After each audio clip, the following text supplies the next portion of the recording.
The Biden White House is moving tonight to get the migrant challenge in hand before the humanitarian and political damage gets out of hand. To that end, the vice president is taking charge of the effort. White House correspondent Yamiche Alcindor begins our coverage.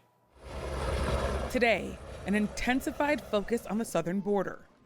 At the White House, President Biden addressed the growing challenges there as the rising numbers of migrants turned up the political pressure to act. This new surge we're dealing with now started with the last administration, but it's our responsibility to deal with it humanely and to stop what's happening. He also announced that Vice President Kamala Harris will now be leading the administration's efforts to deal with Mexico, El Salvador, Guatemala, and Honduras on immigration.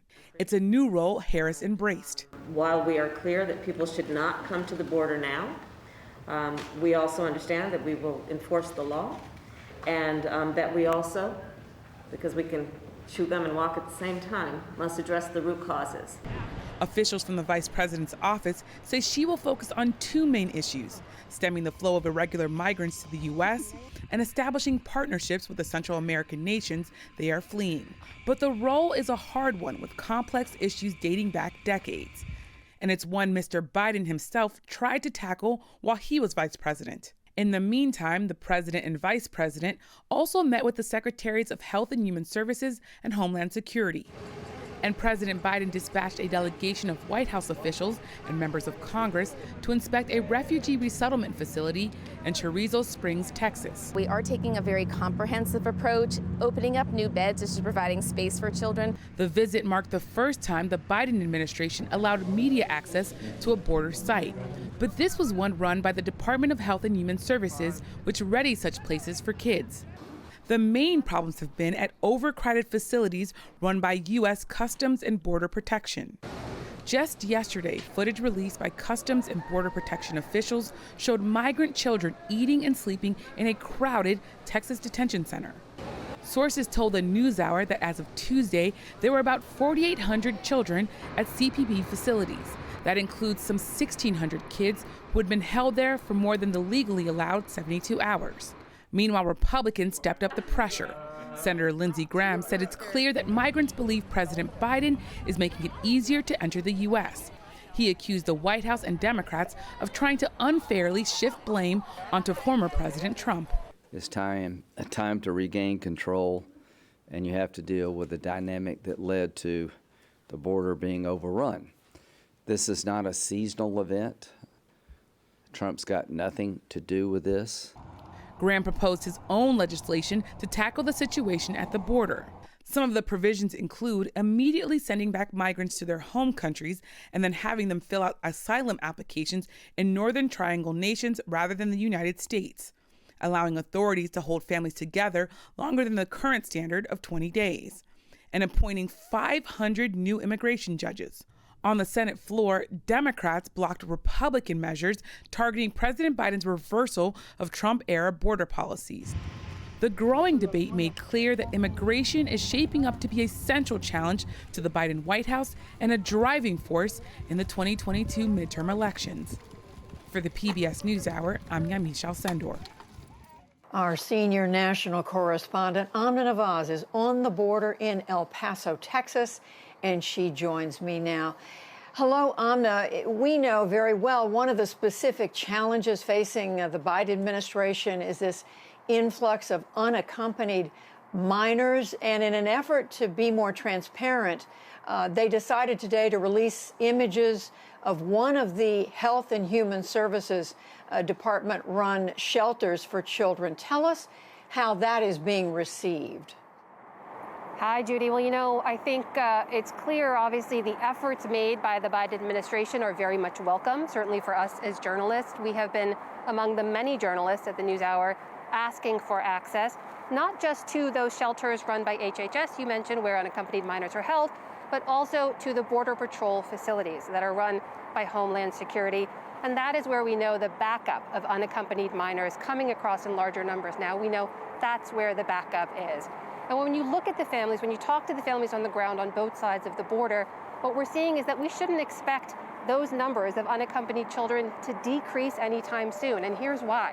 There's that rule we keep hearing about, Title 42, which is related to the pandemic, basically put into place by the previous administration so that officials can immediately expel people. Everyone is denied entry, the vast majority of people crossing the southern border. The Biden administration has kept that in place. And that means that the backup on the other side of the border continues to grow. People are being expelled time and time again. We're hearing from local officials about very high rates of recidivism. Parents on the other side increasingly telling us they're so desperate and frustrated, they are considering sending their children alone. And it's not just the parents, it's the kids themselves sometimes. We actually met a mother from Guatemala today who was here in a shelter on the El Paso side. She just made her way across today. But her teenage son, and she had been stuck in Mexico for over a year before one day he decided it was too much. Without telling her, he decided to cross alone. And he made his way into the United States, was held in the shelter system for about 22 days and eventually reunited with family. But we are increasingly hearing stories like this. Judy? And Amna, the Rule 42 that you mentioned that denies entry to most people who try to come across, is there a discussion inside the Biden administration about undoing that, rolling it back? Judy, I don't think any indication from the administration has come yet. They're planning to make any changes to Title 42. We know, of course, Ambassador Roberta Jackson and a senior director for the National Security Council, Juan Gonzalez, are in Guatemala and Mexico. That could be up for discussion, but certainly not while the pandemic is very much with us. I will say one of the things we talked about today with a man named Ruben Garcia, who is sort of a long-standing institution in terms of migrant services here in the El Paso area, was about Title 42, whether or not he expects changes anytime soon. When I asked him about what the future of that rule could be, here's what he had to say.